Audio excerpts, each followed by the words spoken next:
تفہیم القرآن سید ابوالعلا مودودی سورہ قاف آیات 1 تا 15 حصہ دوم اعوذ باللہ من الشیطان الرجیم بسم اللہ الرحمن الرحیم افلم ینظروا الی السماء فوقہم اچھا تو کیا انہوں نے کبھی اپنے اوپر آسمان کی طرف نہیں دیکھا؟ تفسیر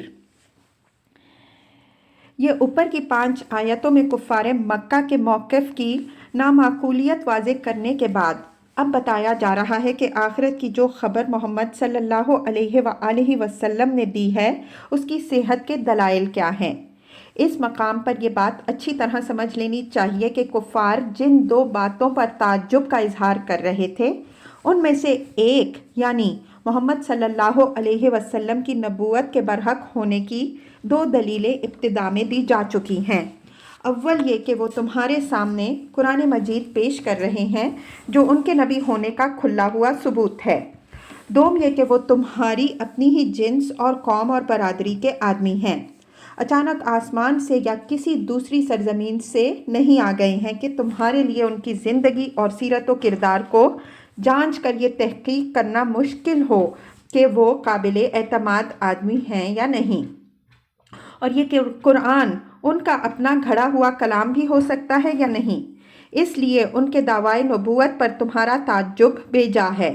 یہ استدلال تفصیل کے ساتھ پیش کرنے کے بجائے 2 مختصر اشاروں کی شکل میں بیان کیا گیا ہے، کیونکہ جس زمانے میں محمد صلی اللہ علیہ وسلم خود مکہ میں کھڑے ہو کر ان لوگوں کو قرآن سنا رہے تھے جو بچپن سے جوانی اور ادھیڑ عمر تک آپ صلی اللہ علیہ وآلہ وسلم کی ساری زندگی دیکھے ہوئے تھے، اس وقت ان اشاروں کی پوری تفصیل ماحول کے ہر شخص پر آپ ہی واضح تھی۔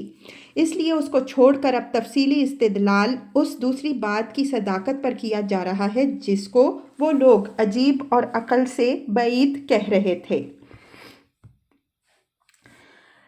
کیف بنیناہا کس طرح ہم نے اسے بنایا، وزیناہا اور آراستہ کیا۔ تفسیر یہاں آسمان سے مراد وہ پورا عالم بالا ہے جسے انسان شب و روز اپنے اوپر چھایا ہوا دیکھتا ہے، جس میں دن کو سورج چمکتا ہے اور رات کو چاند اور بے حد و حساب تارے روشن نظر آتے ہیں، جسے آدمی برہنہ آنکھ ہی سے دیکھے تو حیرت طاری ہو جاتی ہے، لیکن اگر دوربین لگا کر دیکھے تو ایک ایسی وسیع و عریض کائنات اس کے سامنے آتی ہے جو ناپید اکناز ہے، کہیں سے شروع ہو کر کہیں ختم ہوتی نظر نہیں آتی۔ ہماری زمین سے لاکھوں گنے بڑے عظیم و شان سیارے اس کے اندر گیندوں کی طرح گھوم رہے ہیں، ہمارے سورج سے ہزاروں درجے زیادہ روشن تارے اس میں چمک رہے ہیں، ہمارا یہ پورا نظام شمسی اس کی طرف ایک کہکشاں گیلیکسی کے ایک کونے میں پڑا ہوا ہے۔ تنہا اسی ایک کہکشاں میں ہمارے سورج جیسے کم از کم 3 ارب دوسرے تارے ثوابت موجود ہیں، اور اب تک کا انسانی مشاہدہ ایسی 10 لاکھ کہکشانوں کا پتہ دے رہا ہے۔ ان لاکھوں کہکشانوں میں سے ہماری قریب ترین ہمسایہ کہکشاں اتنے فاصلے پر واقع ہے کہ اس کی روشنی 1,86,000 میل فی سیکنڈ کی رفتار سے چل کر 10 لاکھ سال میں زمین تک پہنچتی ہے۔ یہ تو کائنات کے صرف اس حصے کی وسعت کا حال ہے جو اب تک انسان کے علم اور اس کے مشاہدے میں آئی ہے۔ خدا کی خدائی کس قدر وسیع ہے اس کا کوئی اندازہ ہم نہیں کر سکتے۔ ہو سکتا ہے کہ انسان کی معلوم کائنات اس پوری کائنات کے مقابلے میں وہ نسبت بھی نہ رکھتی ہو جو قطرے کو سمندر سے ہے۔ اس عظیم کارگاہ ہست و بود کو جو خدا وجود میں لایا ہے اس کے بارے میں زمین پر رینگنے والا یہ چھوٹا سا حیوان ناطق جس کا نام انسان ہے، اگر یہ حکم لگائے کہ وہ اسے مرنے کے بعد دوبارہ پیدا نہیں کر سکتا تو یہ اس کی اپنی ہی عقل کی تنگی ہے۔ کائنات کے خالق کی قدرت اس سے کیسے تنگ ہو جائے گی؟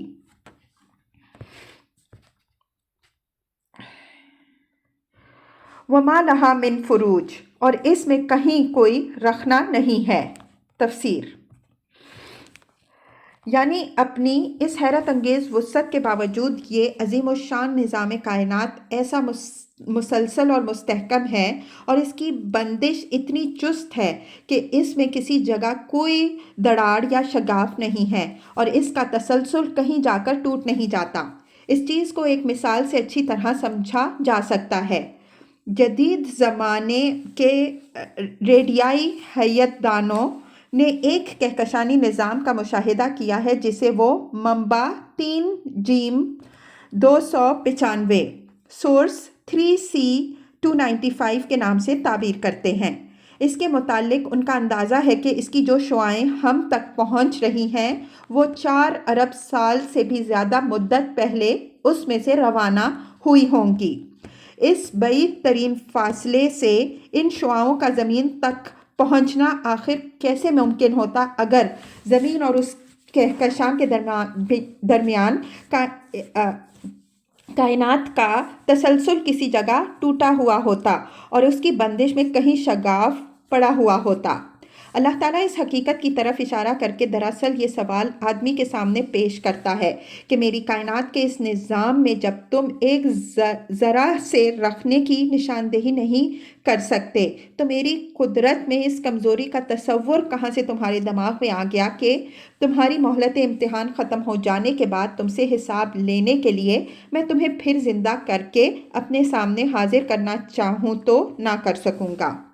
نہ صرف یہ امکان آخرت ہی کا ثبوت نہیں ہے بلکہ توحید کا بھی ثبوت ہے۔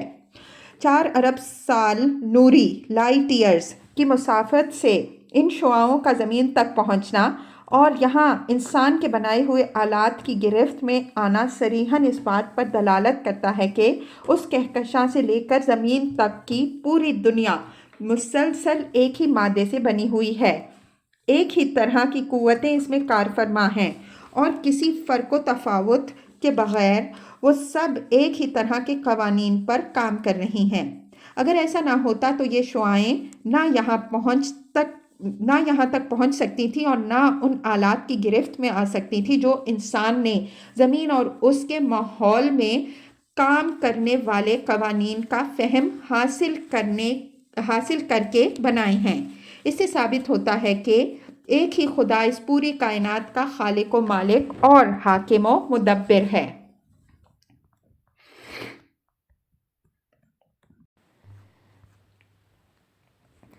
وَالْأَرْضَ مَدَدْنَاهَا اور زمین کو ہم نے بچھایا۔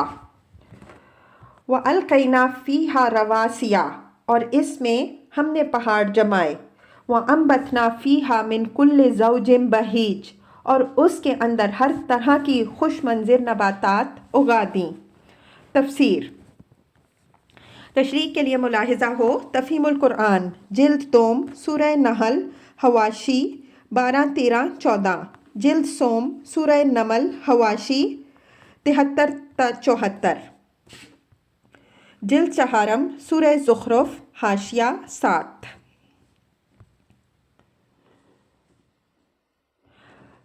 تبصرہ یہ ساری چیزیں آنکھیں کھولنے والی ہیں۔ وَذِكْرَى لِكُلِّ عَبْدٍ مُنِيبٍ اور سبق دینے والی ہیں ہر اس بندے کے لیے جو حق کی طرف رجوع کرنے والا ہو۔ وَنَزَّلْنَا مِنَ السَّمَاءِ مَاءً مُبَارَكًا اور آسمان سے ہم نے برکت والا پانی نازل کیا۔ فَأَنبَتْنَا بِهِ جَنَّاتٍ وَحَبَّ الْحَصِيدِ وَالنَّخْلَ بَاسِقَاتٍ لَهَا طَلْعٌ نَضِيدٌ پھر اس سے باغ اور فصل کے غلے اور بلند و بالا کھجور کے درخت پیدا کر دیے جن پر پھلوں سے لدے ہوئے خوشے تہ بتہ لگتے ہیں۔ رزقًا للعباد یہ انتظام ہے بندوں کو رزق دینے کا۔ وَأَحْيَيْنَا بِهِ بَلْدَةً مَيْتًا اس پانی سے ہم ایک مردہ زمین کو زندگی بخش دیتے ہیں۔ تفسیر تشریح کے لیے ملاحظہ ہو تفہیم القرآن جلد سوم سورہ نمل حواشی 73-74-81 سورہ روم حواشی 25-33-35 جلد چہارم سورہ یاسین حاشیہ 29۔ کذالک الخروج مرے ہوئے انسانوں کا زمین سے نکلنا بھی اسی طرح ہوگا۔ تفسیر استدلال یہ ہے کہ جس خدا نے زمین کے اس کرے کو زندہ مخلوقات کی سکونت کے لیے موزوں مقام بنایا، اور جس نے زمین کی بے جان مٹی کو آسمان کے بے جان پانی کے ساتھ ملا کر اتنی اعلیٰ درجے کی نباتاتی زندگی پیدا کی جسے تم اپنے باغوں اور کھیتوں کی شکل میں لہلہاتے دیکھ رہے ہو، اور جس نے اس نباتات کو انسان و حیوان سب کے لیے رزق کا ذریعہ بنا دیا، اس کے متعلق تمہارا یہ گمان کہ وہ تمہیں مرنے کے بعد دوبارہ پیدا کرنے پر قادر نہیں ہے سراسر بے عقلی کا گمان ہے۔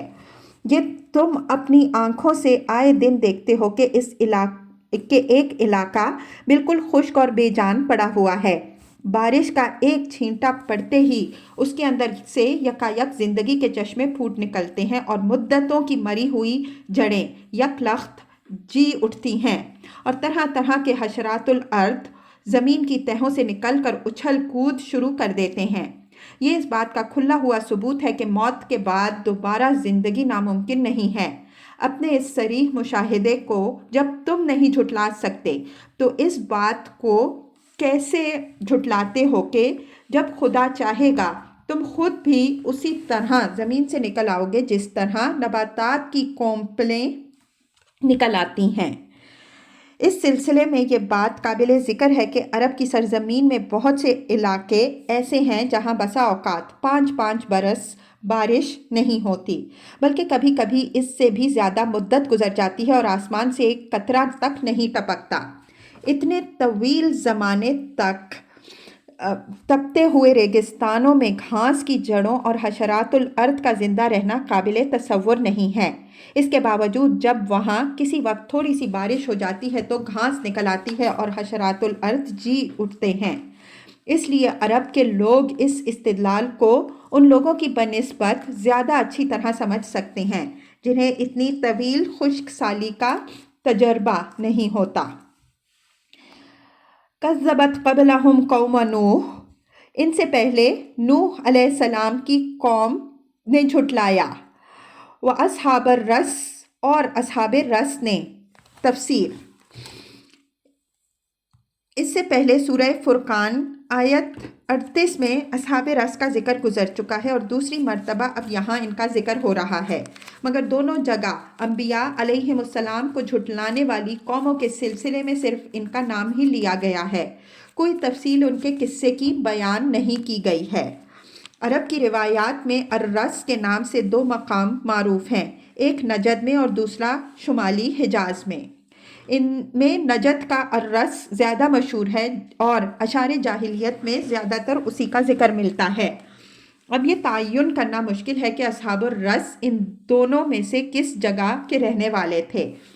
ان کے قصے کی بھی کوئی قابل اعتماد تفصیل کسی روایت میں نہیں ملتی، زیادہ سے زیادہ بس اتنی بات صحت کے ساتھ کہی جا سکتی ہے کہ یہ کوئی ایسی قوم تھی جس نے اپنے نبی کو کنویں میں پھینک دیا تھا، لیکن قرآن مجید میں جس طرح ان کی طرف محض ایک اشارہ کر کے چھوڑ دیا گیا ہے، اس سے خیال ہوتا ہے کہ نزول قرآن کے زمانے میں اہل عرب بالعموم اس قوم اور اس کے قصے سے واقف تھے اور بعد میں یہ روایات تاریخ میں محفوظ نہ رہ سکیں۔ وَثَمُودَ، اور سمود، وَعَاد، اور عاد، وَفِرْعَوْنَ، اور فرعون۔ تفسیر۔ قوم فرعون کے بجائے صرف فرعون کا نام لیا گیا ہے کیونکہ وہ اپنی قوم پر اس طرح مسلط تھا کہ اس کے مقابلے میں قوم کی کوئی آزادانہ رائے اور عظمیت باقی نہیں رہی تھی۔ جس گمراہی کی طرف وہ جاتا تھا قوم اس کے پیچھے گھسیٹتی چلی جاتی تھی۔ اس بنا پر پوری قوم کی گمراہی کا ذمہ دار تنہا اس شخص کو قرار دیا گیا۔ جہاں قوم کے لیے رائے اور عمل کی آزادی موجود ہو وہاں اپنے اعمال کا بوجھ وہ خود اٹھاتی ہے، اور جہاں ایک آدمی کی آمریت نے قوم کو بے بس کر رکھا ہو وہاں وہی ایک آدمی پوری قوم کے گناہوں کا بار اپنے سر لیتا ہے۔ اس کا یہ مطلب نہیں ہے کہ فرد واحد پر یہ بوجھ لد جانے کے بعد قوم سبکدوش ہو جاتی ہے، نہیں، قوم پر اس صورت میں اس اخلاقی کمزوری کی ذمہ داری عائد ہوتی ہے کہ اس نے کیوں اپنے اوپر ایک آدمی کو اس طرح مسلط ہونے دیا۔ اسی چیز کی طرف سورہ زخرف آیت 54 میں اشارہ کیا گیا ہے۔ فَاسْتَخَفَّ